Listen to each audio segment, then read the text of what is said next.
Hey everybody, this is Karen Allen from Trinity Health Hub. Eugenie has asked me to share one of our webinars for you to enjoy during this holiday season. Our hub specializes in continuing education and community connection all around the globe.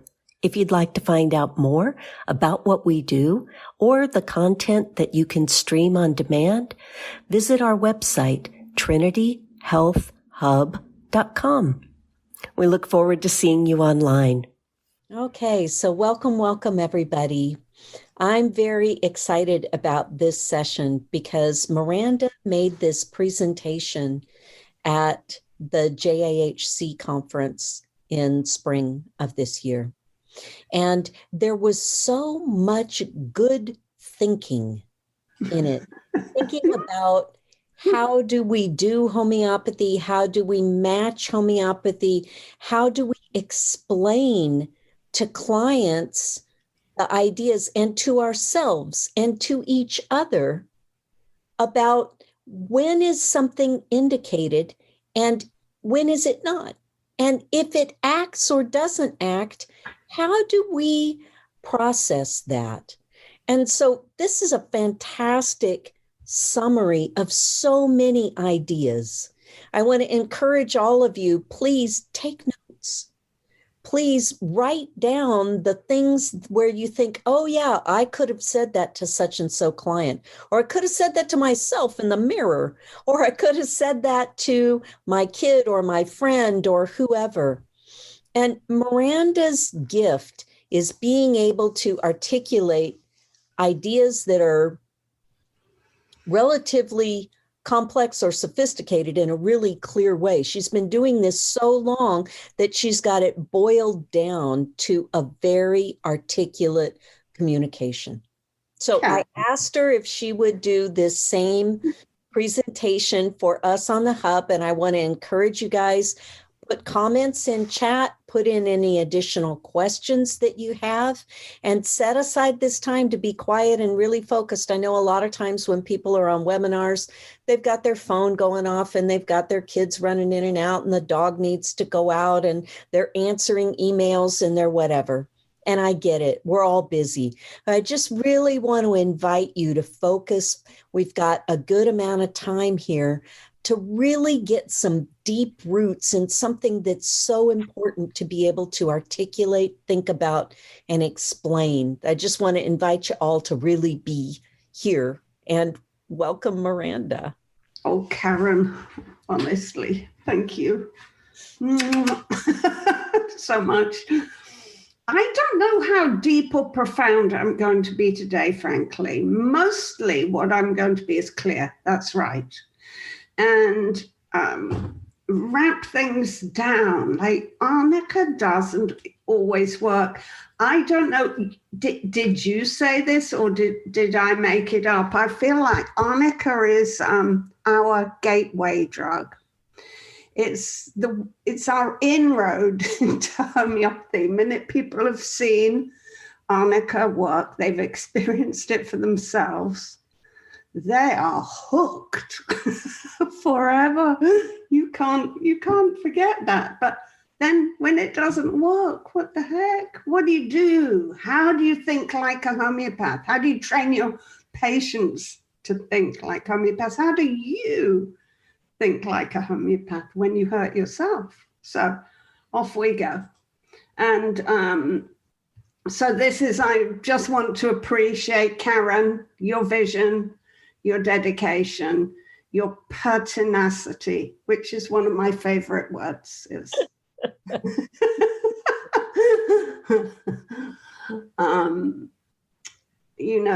just go for it. Go for really big projects and you make them happen. So the hub is brilliant. I appreciate all the people who are studying homeopathy and both home prescribers and students trying to make it work for them. I also really love Arnica. So today, what to do when Arnica doesn't work, how to think beyond Arnica, how to think rationally, logically, and know what the right remedy is, not guess, but no, having done those steps.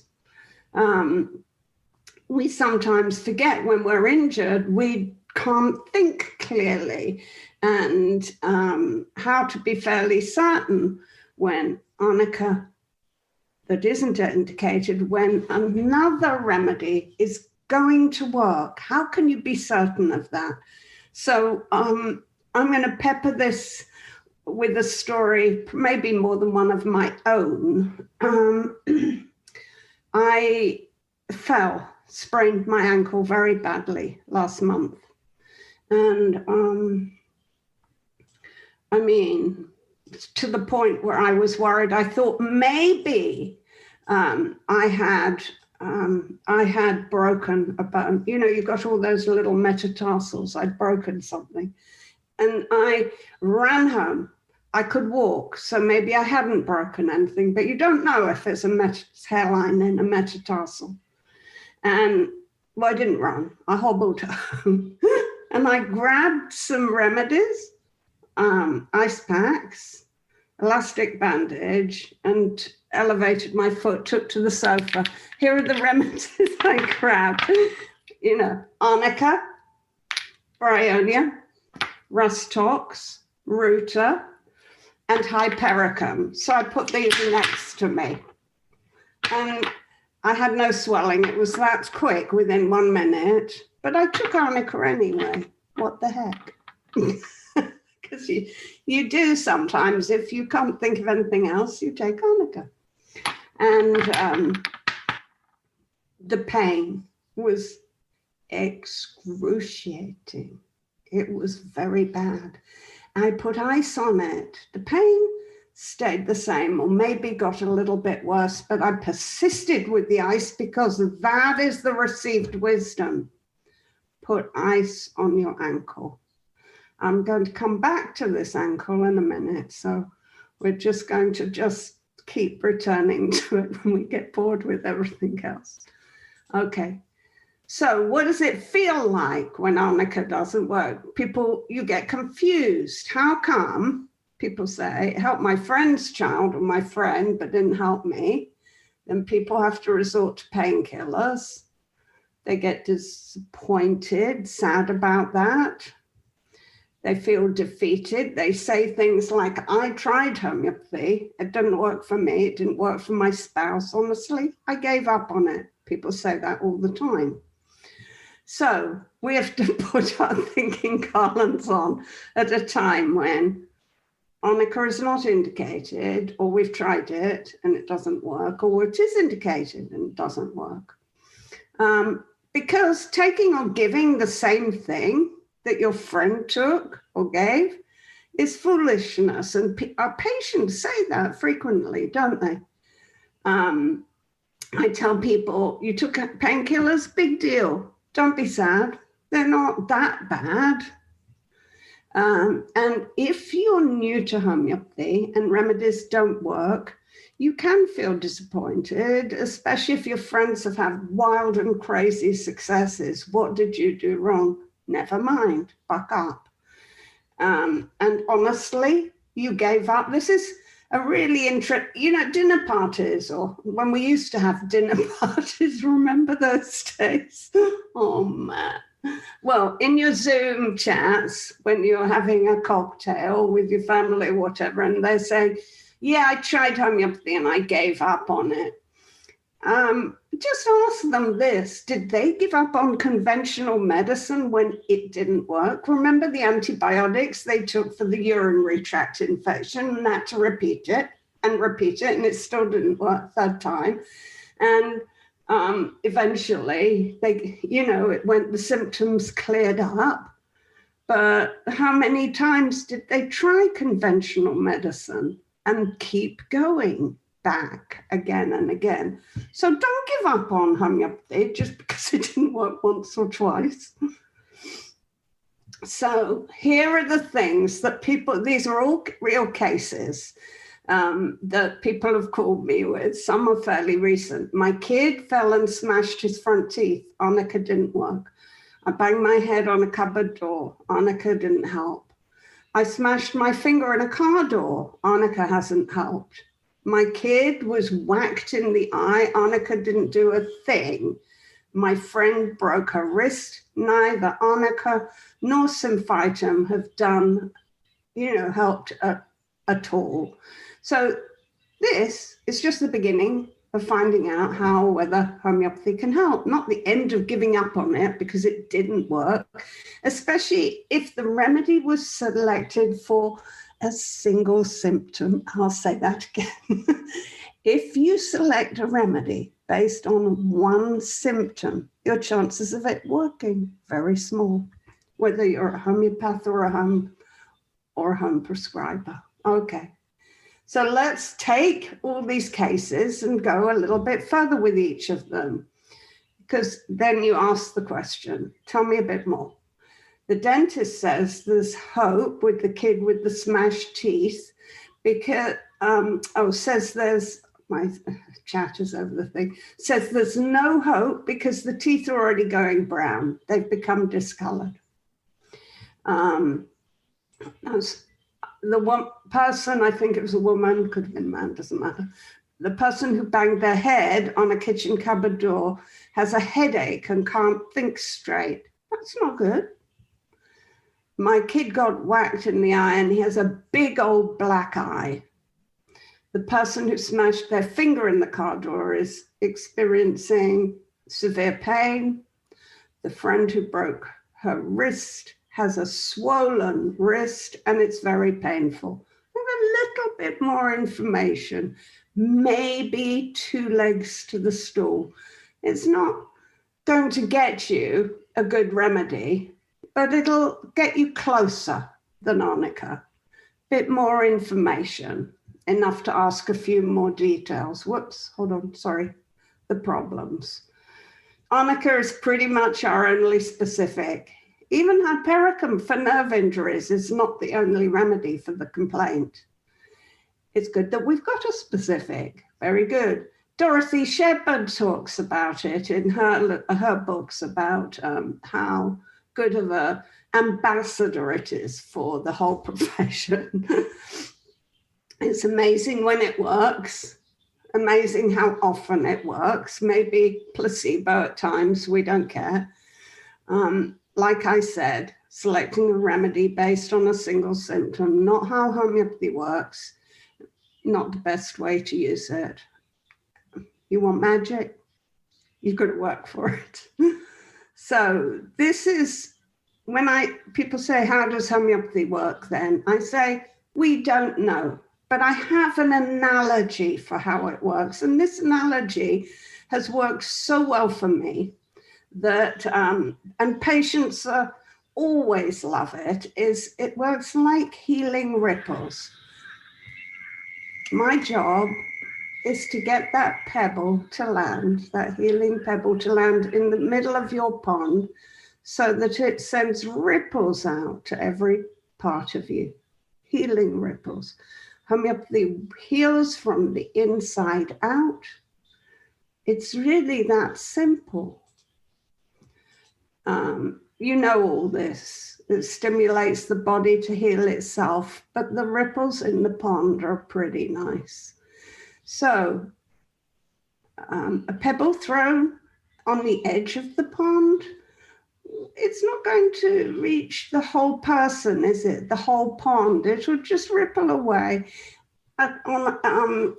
in a part of the pond, which is no shame, but you just have to keep repeating. You have to keep throwing the same pebble in again and again and again to get the same result as the pebble in the middle that ripples out and heals from the inside out. So we call this the simillimum, but I wish we'd stop and call it a simillimum, because there isn't one simillimum. The simillimum is the remedy that fits the whole person at any given point in time. That's all. And when you get that pebble in the middle, often just one remedy is all that's needed, Arnica or not. This is classical homeopathy. It's elegant, it's repeatable, it's magic. I love it. Okay. We talked about pebbles landing off center and combination remedies, a little bit like two pebbles thrown into the pond. The ripples are going to be not quite so clear and clean. They're a bit disorganized. That combination, if it has 5 or 6 remedies in it, maybe not so, we really don't know. We don't test them one at a time. So we only test them one at a time. We don't test them as a combination. We don't really know. But this remedies that land off center are just fine. In an acute situation, you go from one remedy to another, or an acute illness, for the different stages, and there's no shame in that. Okay. So this combination remedies, I like to think, are like several pebbles thrown into the ponds, sometimes without knowing exactly where the pond is. Many people just read the pack, the main label on a bottle or on a package, and if it says sprained ankle, they're going to take it. But really, they have to read the remedies to see if that's an intelligent combination with remedies that have good relationships to one another. You want that. You don't want remedies that antidote each other. Also, with a sprained ankle, you want Ruta in there. You really do. That's those small, ligaments, periosteum, the small, tough tendons that once they're stretched, they take forever to heal. And a lot of sprains remedies don't have Ruta in them. And some combinations are that bad. It's like you throwing the pebbles over your shoulder backwards. I mean, you're just missing everything. So typical remedy responses, people after a simillimum, people feel brilliant. I feel good in myself. And the symptoms tend not to recur. You do good. A similar remedy, people feel good. And they may need another remedy or that remedy repeating over time. This is the bullseye. This is, not quite so close to the center, but it's no shame. This is a good remedy. And the specific remedy, which lands on the edge of the pond, people feel the same, no better, no worse, and their symptoms improve, but they need the remedy repeating and they keep coming back. Of course, that may not be terrible for your bank balance, depending on whether you charge for every visit. So this is just quick reminders for homeopathic sleuths. One person, the whole person. As many symptoms as possible, but not every symptom. Be discriminating. Match a whole person with a whole remedy. Also, not every symptom. Get more than one symptom. 2 is good, but 3 is much better. The 3-legged stool. You want it to hold up, give or take, one remedy at a time, and write everything down. Well, write everything down. Wouldn't it be great if we could just have that tattooed on everybody's forehead? Something. The inside of their...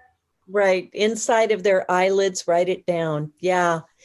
As homeopaths, as a homeopath, once every 5 years, I forget to write a prescription.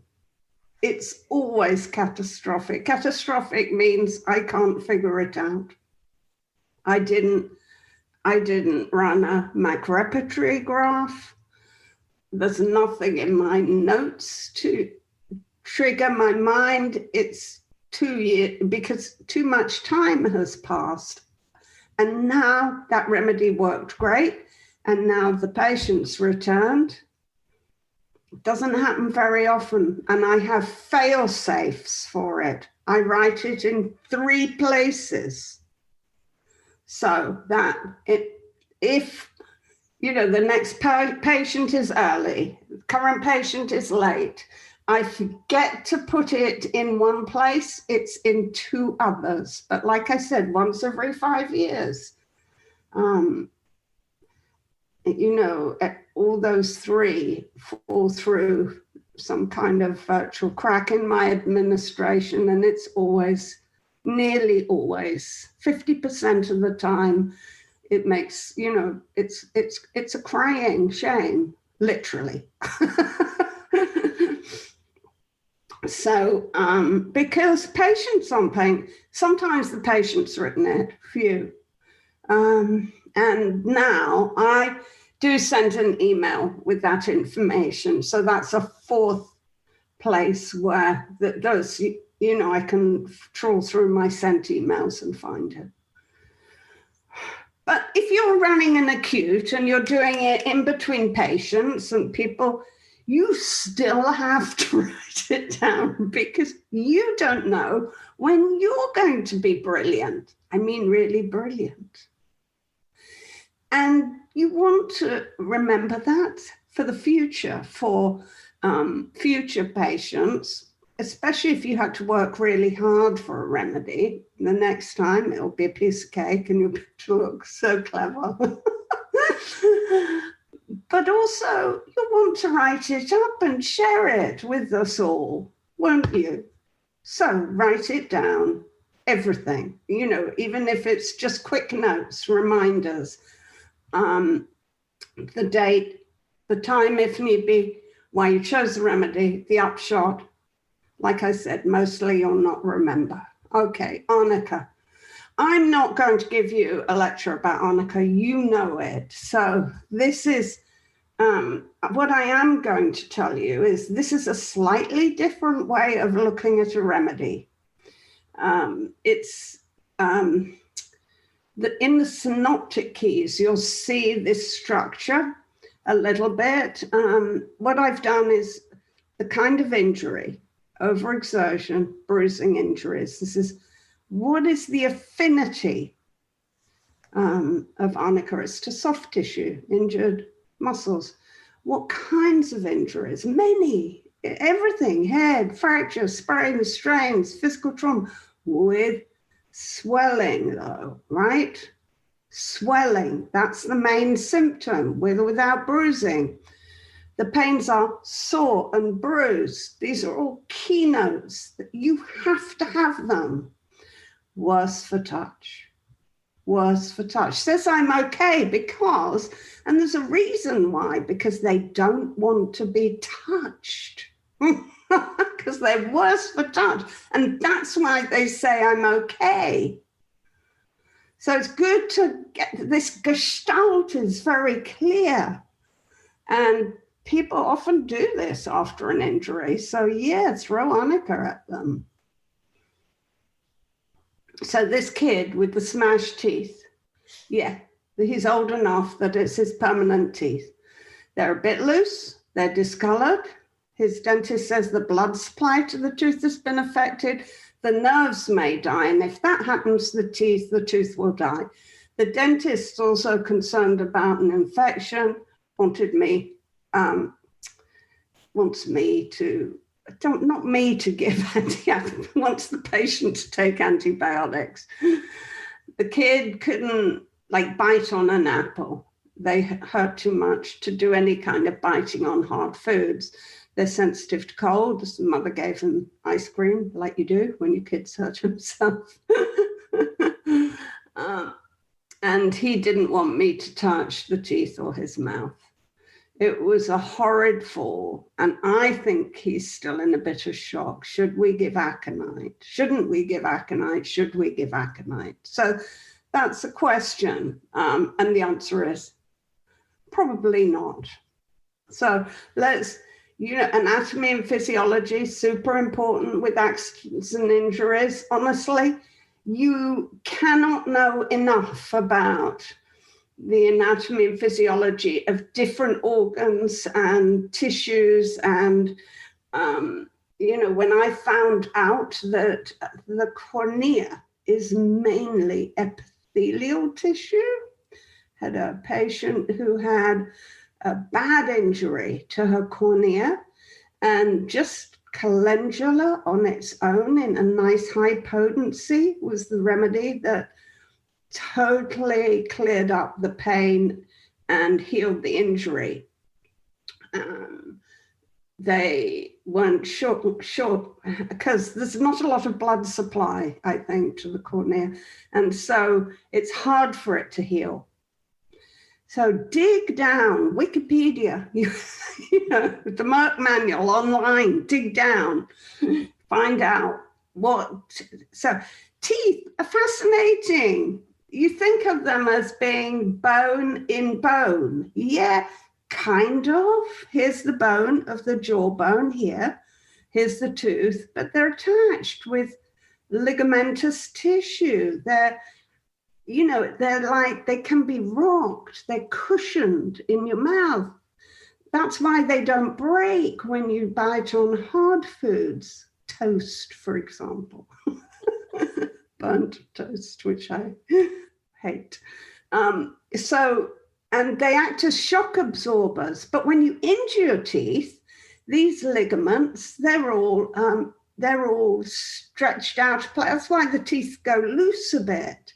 And then the nerves, these running into the center of the tooth, these can get affected. So remember this with patients, the children you see who are having braces. Each time they get they get them tightened.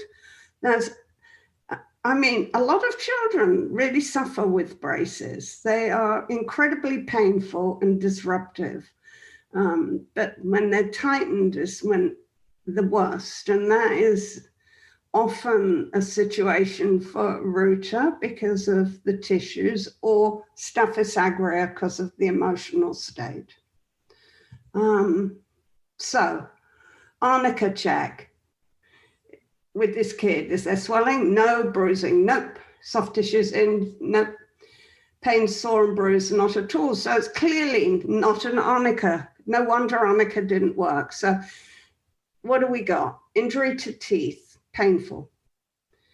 We probably want a remedy that has an affinity to nerves as well as ligaments, periosteal tissue.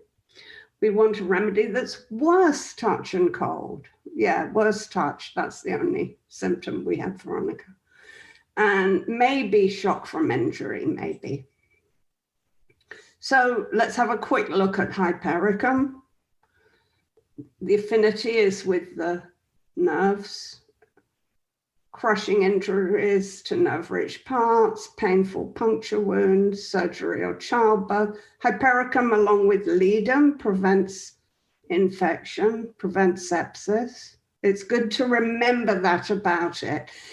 And the pains are severe, shooting, tearing, worse cold, and worse pressure. And it's a good remedy for shock from injury. Let's look at Ruta. Affinity with the periosteum, with ligaments, tendons, cartilage. So this is sprains and strains, repetitive stress injury, bruises that are slow to heal, leaving hard lumps and knots. Symptoms that where the parts feel stiff and lame, and the pains are sore, bruised, and strained. This lameness is a keynote for the remedy. Worse lying on the painful part, better warmth, and people typically just feel weary who need this remedy. So let's do a comparative materia medica with these two remedies for this patient. Hypericum is more for nerves, Ruta for the, ligaments. Hypericum has severe pains. They're different kinds of pains. Hypericum is worse cold. Ruta better warmth. That's a tricky one, isn't it? Because they basically could be the same, but it's not how they're expressed. And hypericum has more shock than Ruta does. So here's our thinking. The dentist says the nerve's dying. Our primary goal is to heal the deepest tissue, the deepest injury first, really quickly. And hypericum fits his whole picture fairly nicely. So we gave him a 30C every 2 hours on day one, and then 2 or 3 times a day for up to a week. And I said, once the bad pains have healed, give him Ruta until he can, repeat it until he can bite on using his front teeth.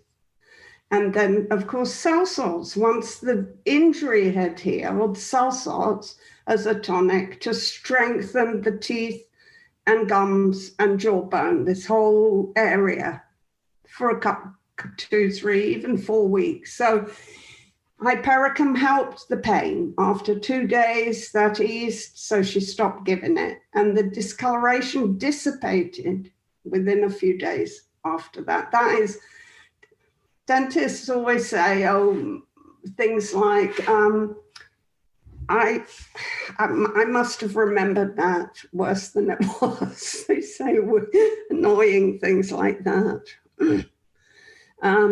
Teeth was still a bit sore, so the mother gave Ruta low potency, 6C, twice a day for a week. And after that, she gave cell salts when she remembered. So here we are. He didn't lose his front teeth, no trauma, just sweet and beautiful. Let me now go back to my ankle. You're dying to know, aren't you? I took Arnica, didn't do a thing. I think I might have taken Bryonia because it seemed to be worse movement, but that didn't do a thing. I've had Bryonia indicated a lot and never worked for me for injuries. It's funny.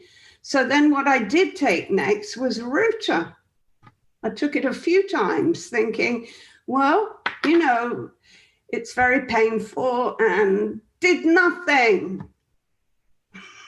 So, all right, so I'm going to come back to that because now it's been 2 hours. I've been on the couch, on the sofa with my foot elevated with ice on it for hours. And I'm not crying in pain, but it's an 8 out of 10. It's that bad.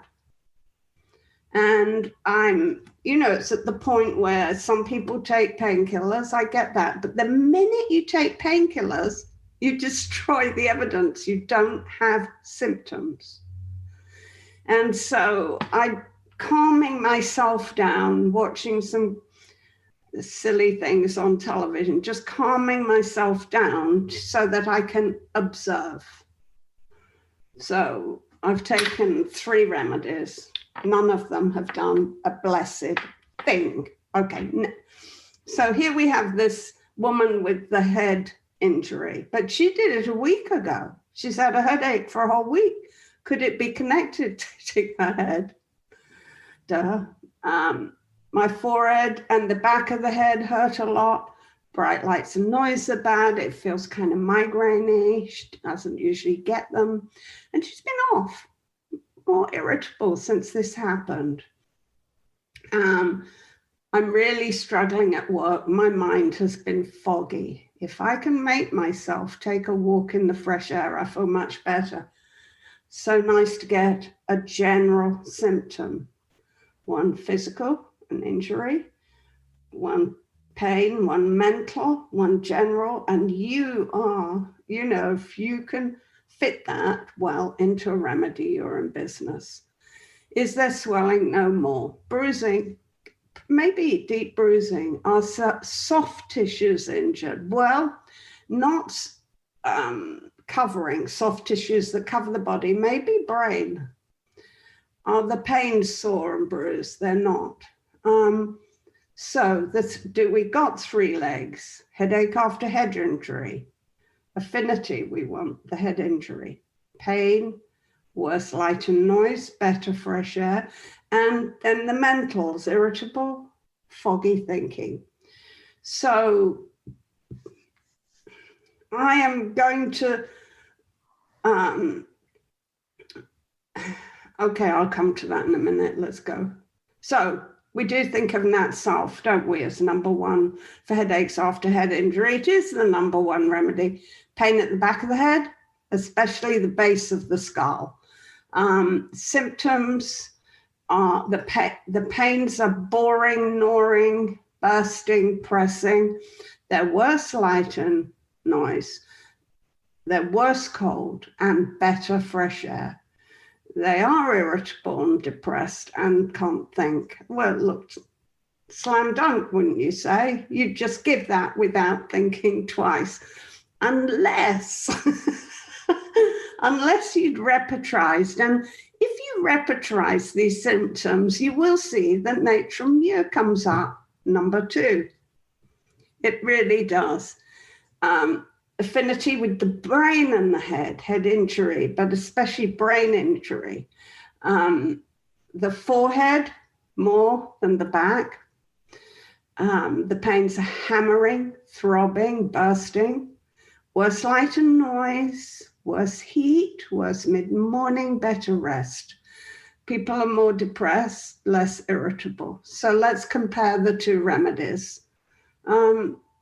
Different parts of the head, different pains. Natrum mur is always worse heat. Natrum sulph worse cold. Natrum sulph is more dull, can't think.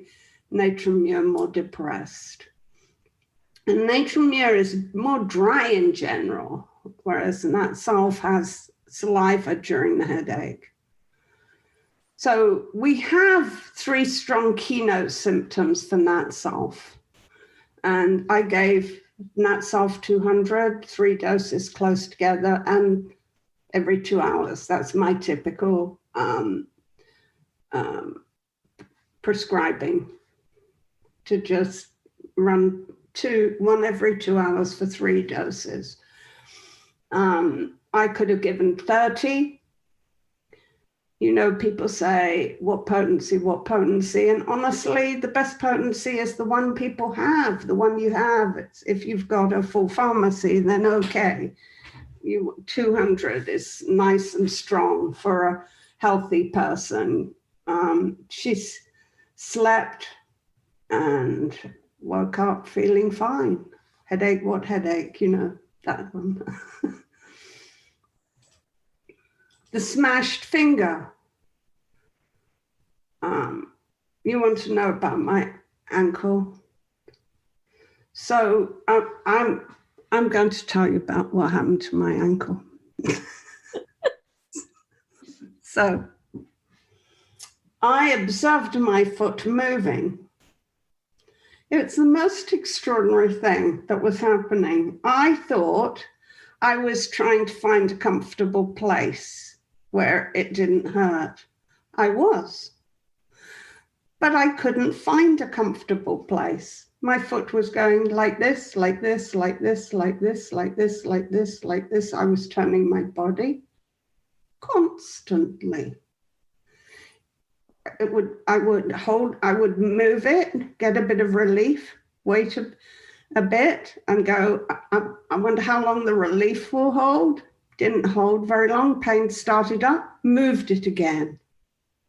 Totally restless. Wow, didn't feel restless. But when I observed and described what was happening, I had to say, yeah, I'm moving it constantly. The ice packs. I had a big one, wrapped the whole foot. I mean, it was a bad sprain where if this is the foot turned this way. The whole side of my foot was already, well, the swelling wasn't too bad because, you know, I'd taken Arnica and I'd got the ice pack on it. But the pain was unbelievable. And I got a fresh ice pack after 2 hours. And I said, hang on a sec. is this cold making it worse? I took the ice pack off, it was still bad. I went and got a heating pad and wrapped my foot in the heating pad. And within 5 seconds, I kid you not, within 5 seconds, I felt like my foot had died and gone to heaven. It was just amazing. I turned it up. Ended up turning it to the highest setting. And that was bliss. I kept a heating pad on my foot for 2 days. You're not supposed to put a heating pad on a sprained ankle, are you? But guess what? This injury in this person, that's what helped. So now what is the remedy, I ask you, for a bad sprain with restlessness, better pains, better for heat? You do know, don't you? Anna says Rustox. Ta-da! There you go. Yep. Well done. So, I mean, that's kind of remarkable. You know, with the various injuries, some of you who know me might know that I'm a little bit accident prone. It's sort of, I don't have that many accidents, maybe one every few years, but it's a bad one. It's traumatic. It's really, and this is my second COVID injury. I had another one about 6 months ago. So that's 2 in 1 year. That's not good. So I'm moving at a slower pace now. Within an hour of taking 1 dose of the 200C, I felt better in myself. I felt the pain beginning to ease up. I took 3 doses, no more remedies, nothing. Love it. My whole foot went black. Whole foot went black after, 2-3 days. I quite like that. When you have a bad injury, it's really good to have some evidence, a little bit of, it's fascinating. There was no pain, no limitation. I could walk 2 miles. So that you get the right remedy and it heals from the inside out in a way that those other stupid remedies, they would help, but they would never do the trick. They would never heal at a deep level that enables you to just get back to your life. Okay, the smashed finger. It's swollen and aches like crazy. It's a deep aching. That's why I thought Arnica would help. So this is a healthcare practitioner who's done some basic training in homeopathy, couldn't understand why Arnica didn't work. It looks like I may lose the nail. It's turning black already. The whole fingertip was a bloody mess. My doctor wanted me to take antibiotics just in case, to prevent infection. I've been icing it and that's helped the pain a lot. I yanked my arm when it happened, so my arm and shoulder are all sore. So is there swelling? Yes. Bruising? Maybe. So the finger pads are soft tissues. So maybe. Are the pains sore, bruised? What does she say? Well, it aches, deep aching. Not sore, bruised, but deep aching. It's close. We have a crushed finger, swelling with discoloration. We have aching pains, better for cold, ice cold, really. And so this is a finger before, after an injury, it's not the same finger, it's someone else's. After a crushing injury, a piece of concrete fell on her finger. And this is, they told her she would lose her nail and the top of her finger. And actually, the top of her finger regrew and the nail, they said the nail bed had been so badly damaged. Where is it? If the injury takes off the bone and the bone and the nail bed, then the nail is lost and doesn't grow back. But even if there's a tiny bit left, it will grow. Anyway, hers was, you can see, was super bad. And again, tissues, what have we got? Tendons, nerves, all kinds of, the nerves are really the major issue in a crushing injury of the finger. So we know hypericum, but also ledum is the other crushing injury remedy. And both ledum and hypericum have this in common. They both prevent infection. They both treat crushing injuries. Ledum is more for black eyes.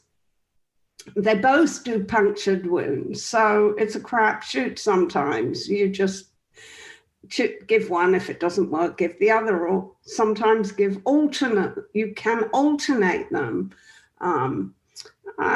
If I can't speak to the person, I find it more beneficial to give one remedy at a time. If it doesn't work, to move on. That's my MO, if you like. The pains for ledum are aching, sore, bruise, severe. They can be stabbing. They're worse warmth and better cold, especially the colder the better, cold bathing. And an honorable mention here is for calendula, which is for healing to any wounds where the pains are, keynote for calendula every time, the pains are out of proportion to the injury. It's a graze or a bit of a cut, but big deal. And the kid is screaming its head off. They are really suffering. So choosing between these two, pretty tricky. Hypericum's worse cold, ledum's better. Hypericum has the shooting pain, shooting up the limb, whereas ledum, the pains are more aching. Like I said, everything else is similar, although the injury to nerves is more significant in hypericum. But we had the better cold. I gave ledum 200C 3 times daily for 2 days. All symptoms improved by about 60%. And then she repeated the remedy from time to time over the next 2 weeks when the aching pains increased.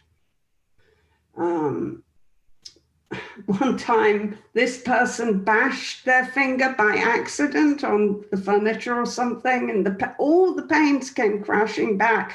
Was maybe a couple of months later, and I had them make up a solution, put it in cold water, and dip their finger in it. I mean, that, had they been better for warm bathing, I would have had them make it up in warm water. So, the kids' black eye. Black eyes are tricky. Black eyes are not straightforward. My kid got whacked in the eye when she was roughhousing with her dad. His elbow got in the way of her eye. That's the mother being a little bit sarcastic, I think. She's mad at her dad for hurting her. She has a big old black eye. The whole area is black and blue. No, it's not so swollen, but her eye is really bloodshot. She says it's painful, sore, like a bad bruise. The mother tried Nice Pack, but she hated it. Warm compresses help the most. She says they're very soothing. So, Arnica, no swelling. Yeah, there's bruising. Not really soft tissues. The eye, doesn't really count. But the pains are sore and bruised, so maybe. But we've got bruising to the discoloration to the bony tissue, the orbit of the eye. The eye itself is bloodshot, The pains are sore and bruised, better warm compresses. So let's have another look at Ledum because this now is also for black eyes. One of our top, I don't know, maybe 4 eye injury remedies. With Ledum, remember the pains are aching, sore, bruised, better, cold. Symphytum is an eye injury, black eye, where the bones, periosteum, and the eyes are all injured, especially where the blow has been from like a football, something smashing into this whole eye area, so everything gets hurt. The eyeball is bloodshot, pains are sore and bruised, sounding better and better, isn't it? Better warmth. Now, aconite. Aconite is, I don't remember where I read this now. It's the arnica of the eye. Do you know who said that, Karen? Do you remember this? I do remember reading it. Yeah. Maybe Alan? I don't know, or was it Dorothy Shepherd? Could have been, or Tyler, Margaret Tyler. Anyway, think of when there's an eye injury, especially to the eyeball, and there's redness there and shock. No, arnica will not work. Aconite will. So I had a kid last week who the mother said he had a bad head injury.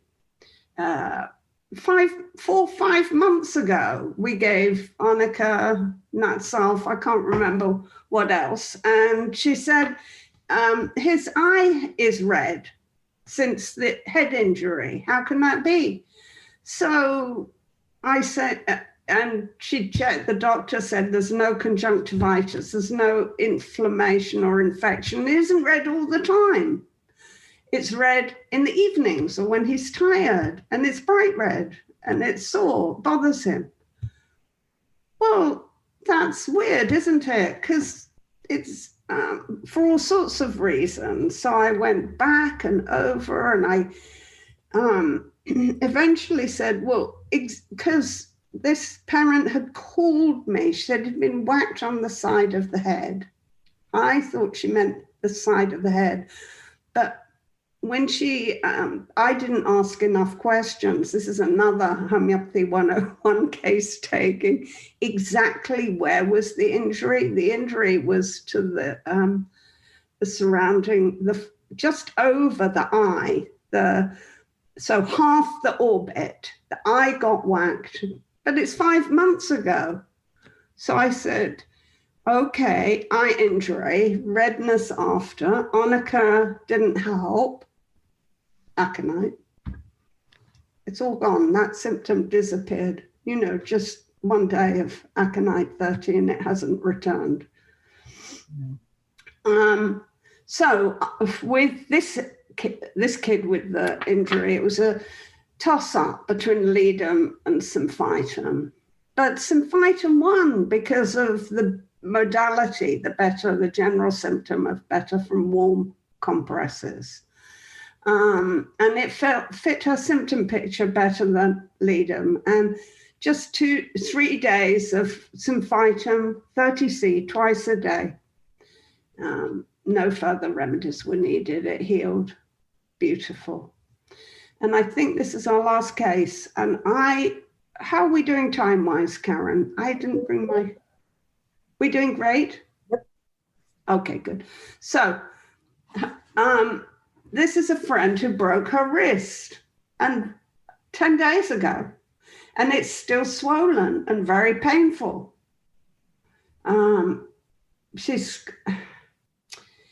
She decided, this is a homeopathic person, who wasn't a terrible fracture. It was a hairline in a place. I don't remember the whole story of this one, but she decided she could wear a stiff brace, tied it on nice and tight, and not cast it. This is what we used to do. Used to take a piece of wood and stick it, wrap it, and that way you still had a bit of movement. Of course, if you've got a very bad fracture. You can't do it with a piece of wood or a, brace that you get from CVS, but she could.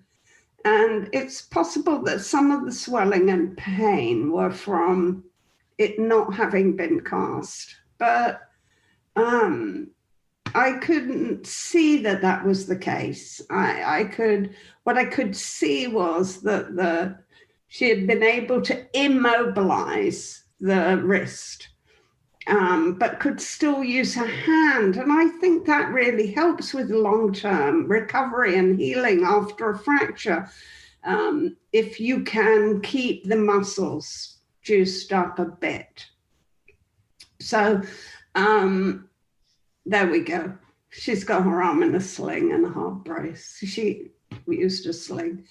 So the wrist is surprisingly swollen. Arnica should have taken care of it. It did not. The swelling is soft and, curiously, a lovely pink color.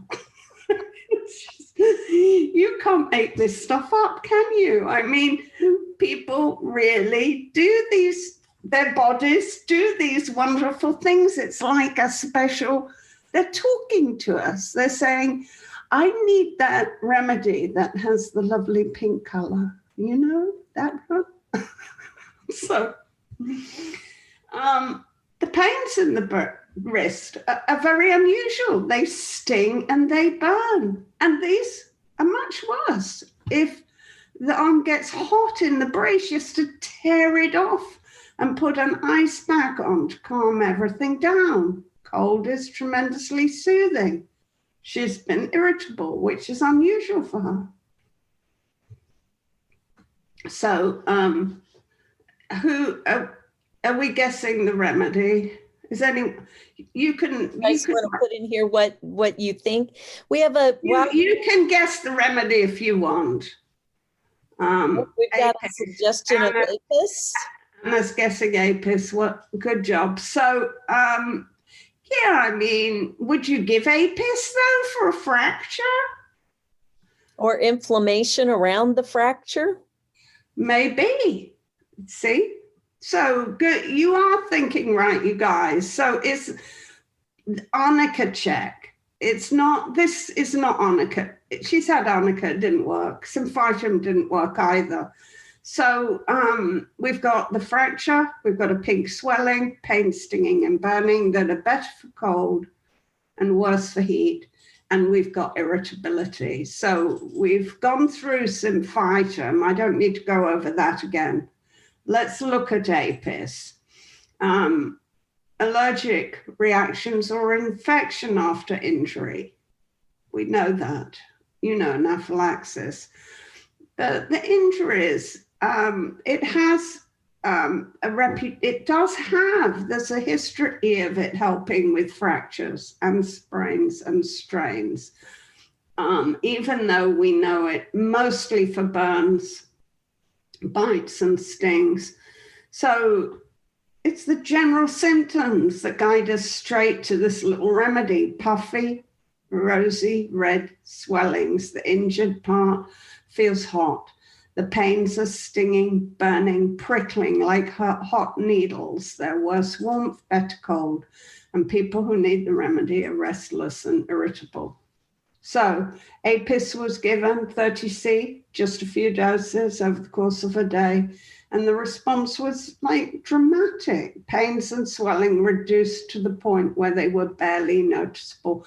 And only sporadic doses were needed after that, as and when the pains returned.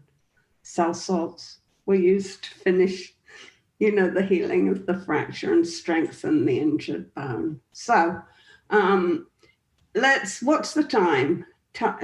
We are at the top of the hour, so we had an hour and a half. Yeah. It was workable here, so we are at 60 minutes in. So any questions or comments before I go to my charts? I've got some charts for you. Roxy says with ledum, a lot of times ledum tends to feel cold on the surface of the skin, and so sometimes that can help. It's a feeling of cold that is better for cold. Which is kind of weird. Totally. Yeah. And that's, you almost don't need any other symptoms when you get that. The strange, rare, and peculiar, it's just, fabulous. Yeah. So I just wanted to point out, Miranda does something that's quite robust as a practitioner. There are a lot of us who spent a ton of time in school learning how to do chronic and constitutional care. And when something comes up where we have some kind of acute thing to deal with, sometimes we might be less confident about approaching that than about approaching chronic deep cases where we're taking a big full case.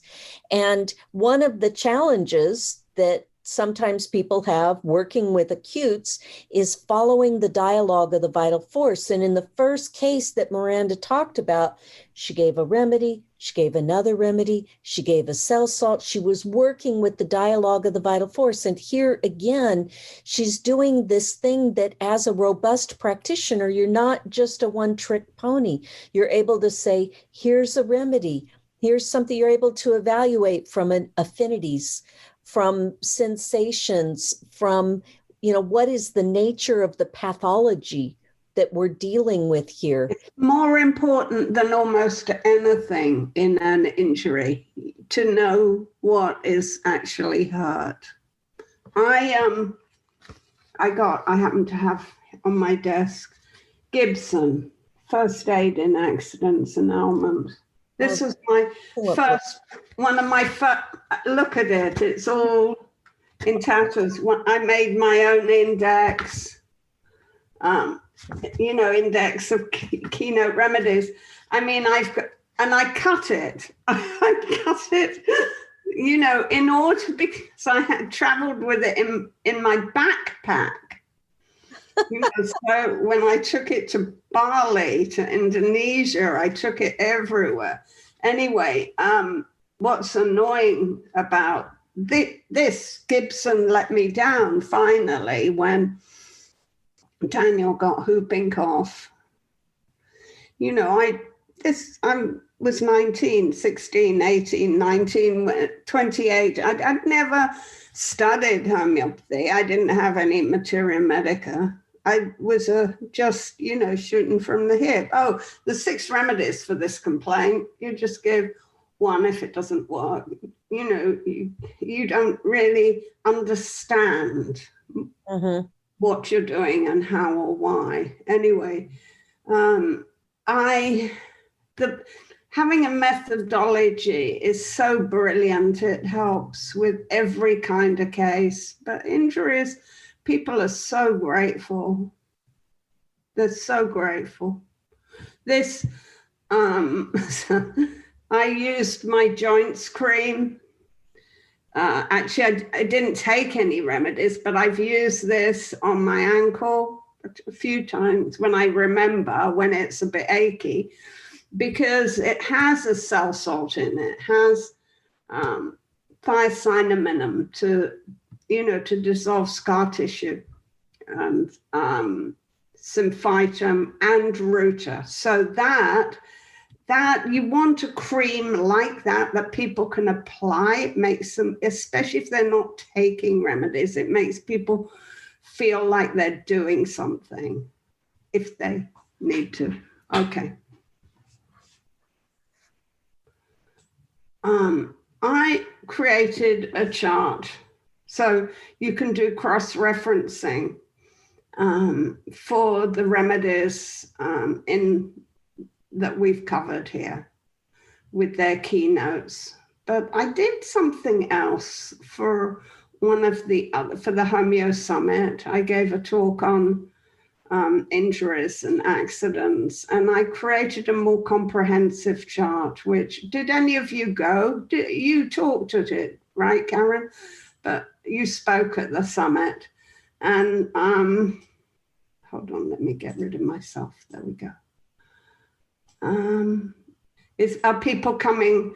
Yeah, Rose, welcome. I'm sorry, the times got mixed up for this class, but you'll be able to watch it, won't she? She'll be able to Watch view the recording. Yeah, I apologize for the time mix-up. It's my fault. I have 5 planets ruled by Mercury. all scheduling errors are my fault. Retrograde now, yeah. Yeah, Mercury's retrograde as of the 14th for another 2 or 3 weeks or something. Yeah. So you take doing a chart like this makes you really think about the whole accident and injury. That it's kind of it's not so simple. It's very time consuming, and doing it helps you remember what heals what. So take these charts, print them out.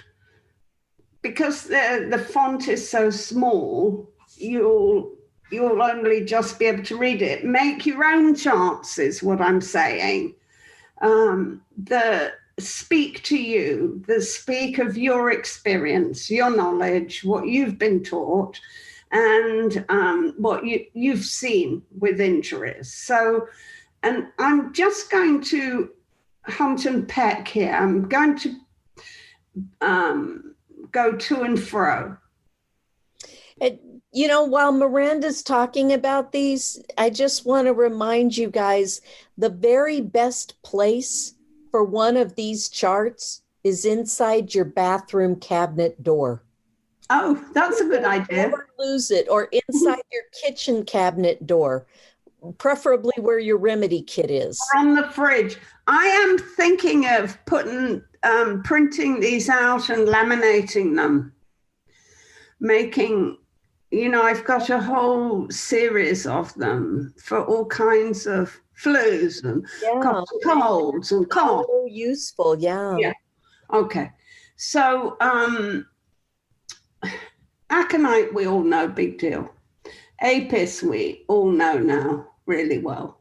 Arnica, belladonna, this is for the hemorrhages, but also for sunstroke. So the sunstroke remedies are belladonna, glonoine, and,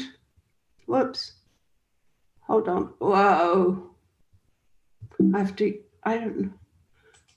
and sol. Those are my main remedies. And sometimes sulfur, which isn't on this chart. Sulfur is more, prickly heat.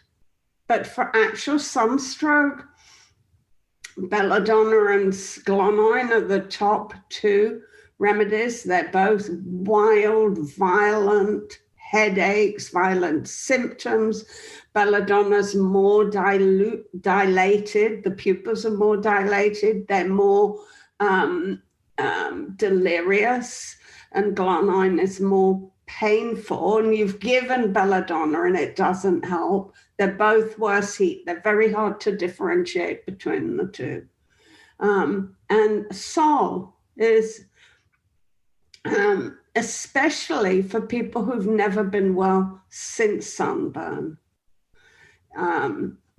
along with natrum carbonicum.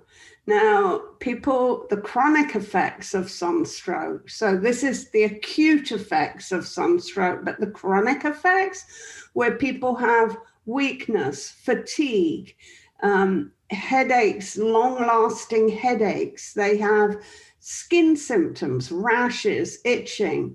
They had a bad sunstroke and they've never been well since. Natrum carbonicum is the first remedy to think of. So that's that little quartet of remedies.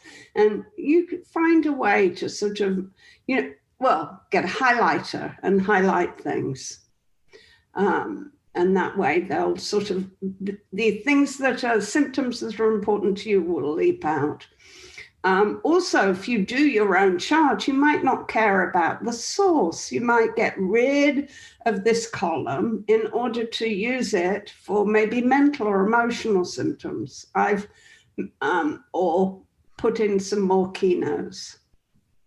Other remedies here that are, hold on. Hamamelis. So I did my first COVID injury. I did this crazy thing. There was a plastic bag on the floor. I didn't see it. It was a clear plastic bag. It wasn't visible to me. And I rushed across the room, reached to get something on the table, and I slipped on the bag. Oh. And the table, the edge of the table, which is actually, it's a dining table. It's not wood. It's, what do you call it? Veneer. And the edge is very sharp. It's a very sharp edge. I scraped the whole of my arm.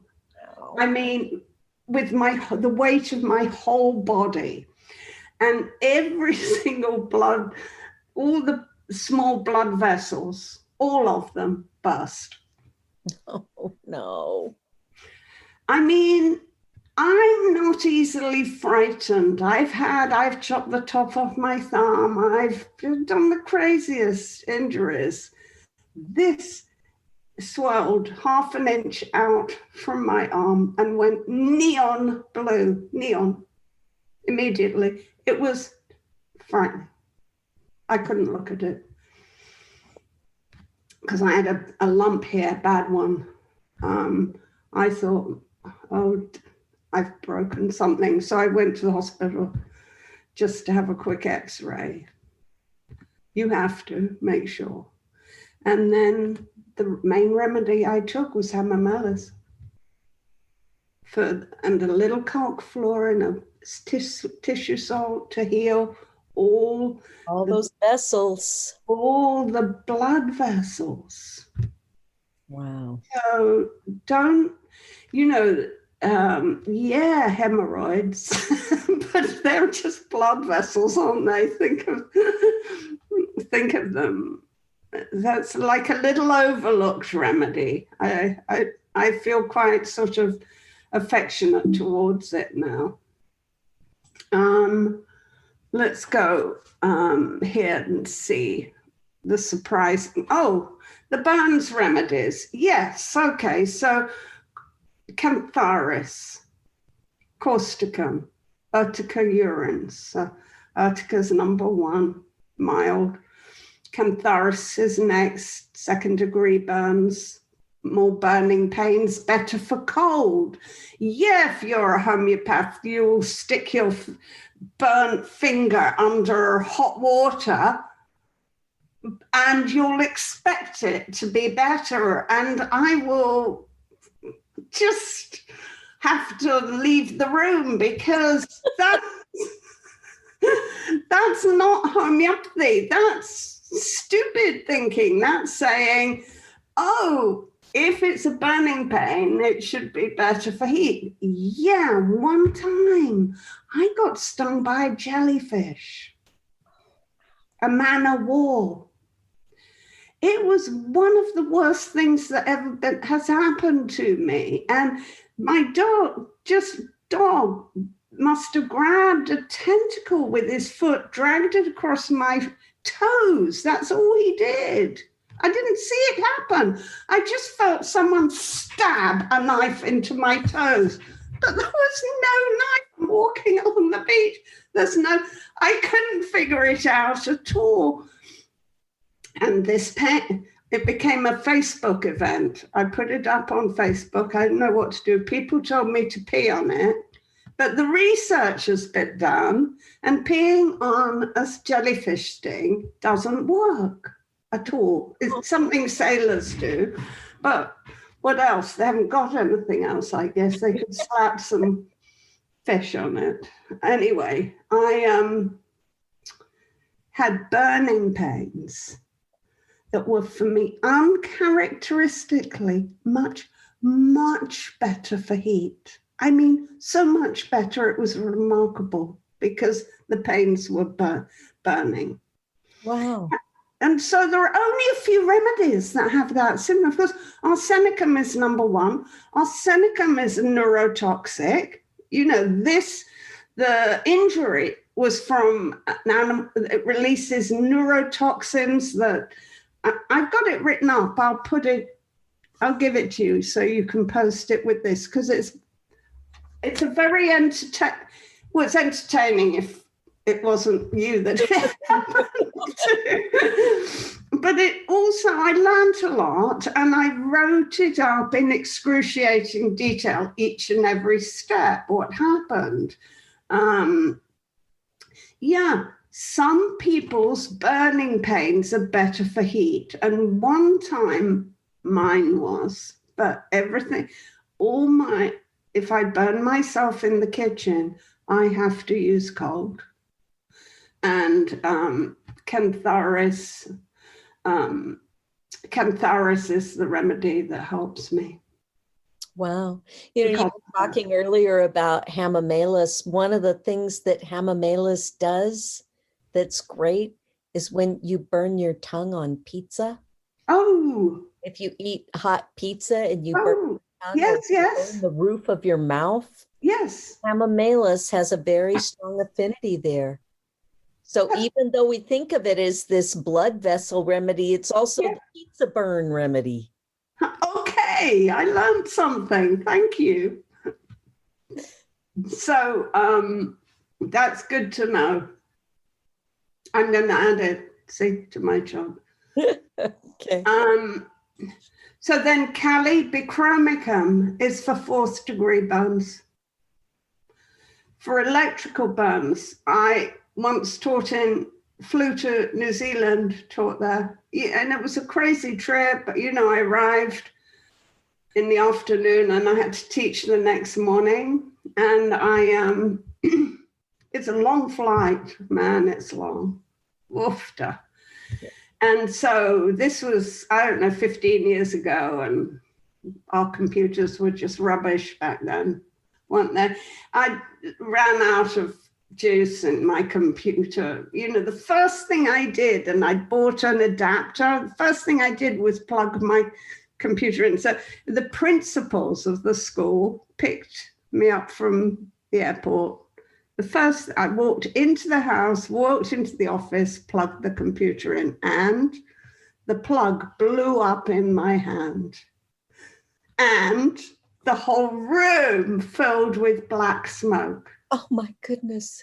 That smelled of burning plastic and skin, burning flesh.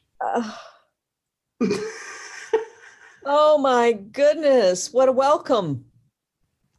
We feel terrible. So, like I did with my arm, this business where you just protect it and think, send to yourself, take a deep breath. How badly injured are you? What do you need to do? Do you need help? Where can you get help? Okay, so the principal's standing right there. She is freaked out. I did this immediately. I thought, I don't want to look. I'm not going to look just yet. I said, where's your bathroom? And I ran to the bathroom, put my fist under the tap and just very, very slowly opened. And it was, my palm was black, but I had a hole in one finger and some burns around, but this was very bad. Just one finger, and I could move the finger, so it hadn't severed anything. How lucky was I? And it said on the adapter, it was, I bought the proper thing. It's one of those electrical things. I took causticum. She called a friend of hers, a doctor, who came and cleaned it, debrided it, dressed it, said, do not take this dressing off for 5 days. Just keep it on. It's going to take a long time to heal. It's very bad. I took causticum and it didn't help, not one jot. So I can't remember if I took any other remedies. And so the principal of the school, who was a good homeopath, said, you know what was unusual about that burn? It was like it had been punched out, with a metal die of some kind. It was just totally, the edges were punched out. it's a keynote for Kali Bichromicum.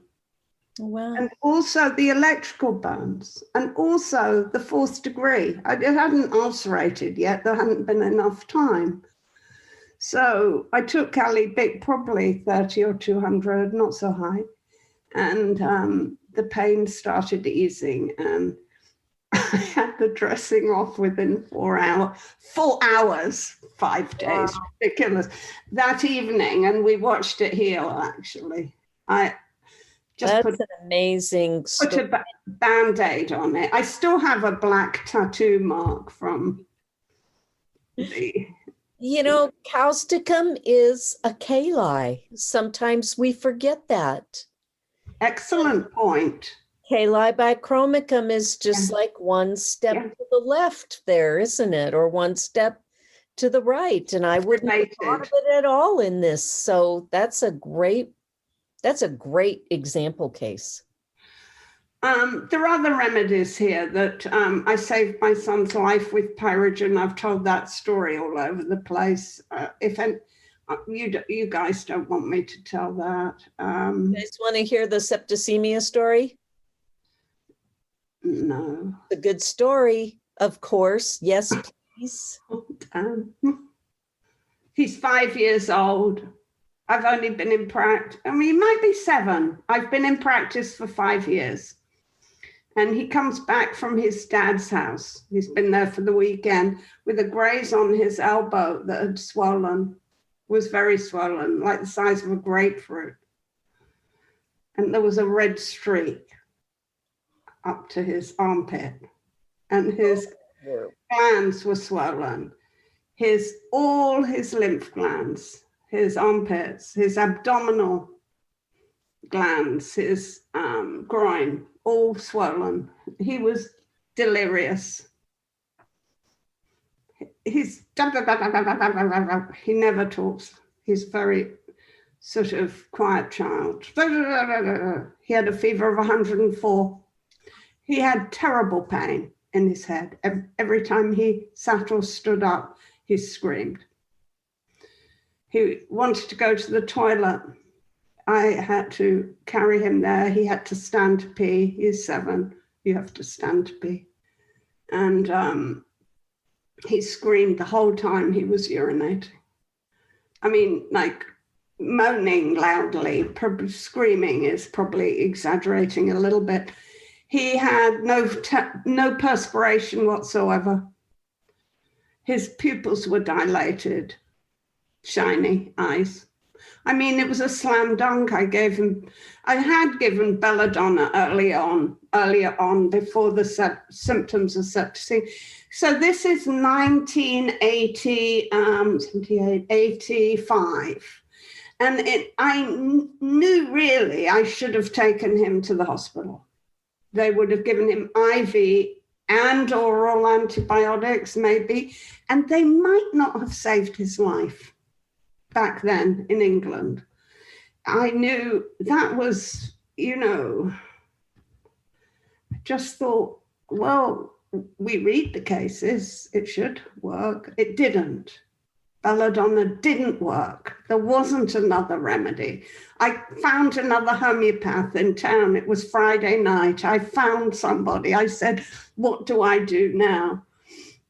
And we both decided we had to give him pyrogen, even though he had no sweating, no smelliness. Both of those are really strong keynotes for pyrogen. I gave him a 10M. I said under my breath to myself, and you have to know that I had a student staying with me. This student watched the whole thing like with their jaw, their eyes like gig lamps and their jaw open. Okay, I gave a 10M and I said privately to myself, you've got 5 minutes. I'm dialing for the emergency services in 5 minutes. So before it had even dissolved in his mouth, he sat up and spoke normally. I gave him 6 doses, 1 every 5 minutes. After the second dose, he asked for some watermelon because he was thirstless. to boot. So he had no thirst at all. Another keynote for, for Belladonna. No thirst.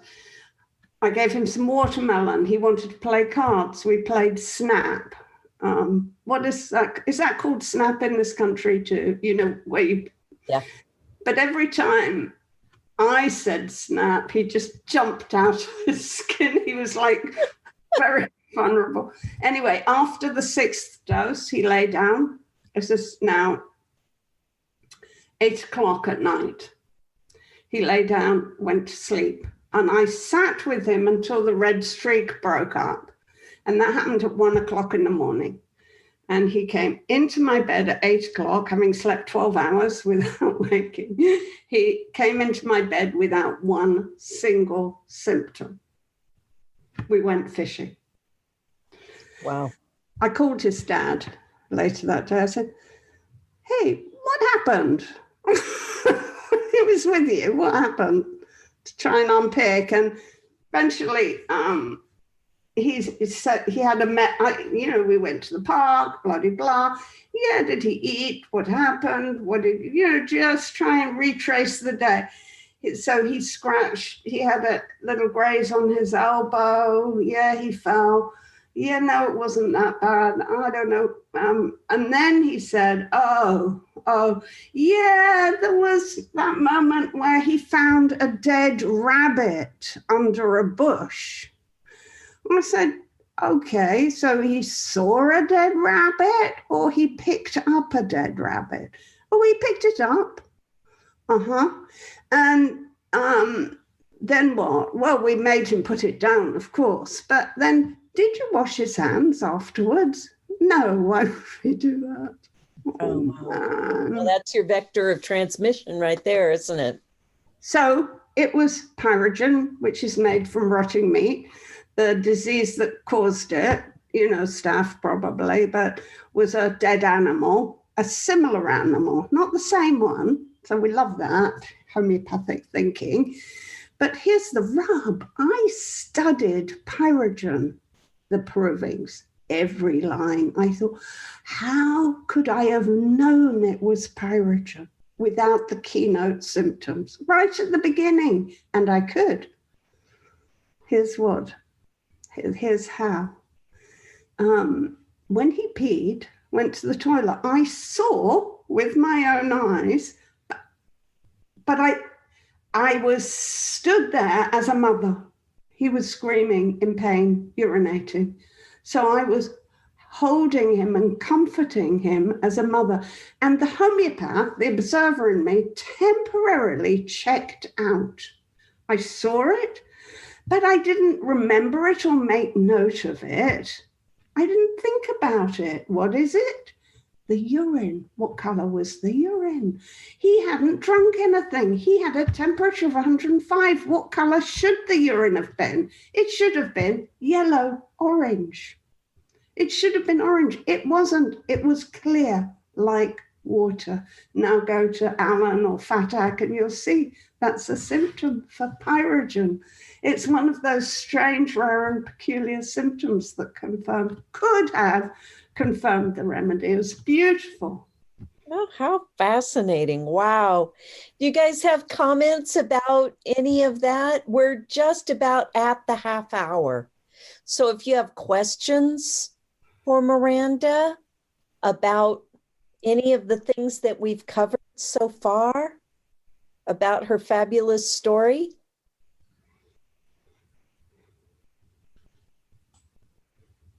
What potency? I don't remember. See, we don't care. Whatever potency she had, it would have been 30 or 200 probably. Wasn't so high.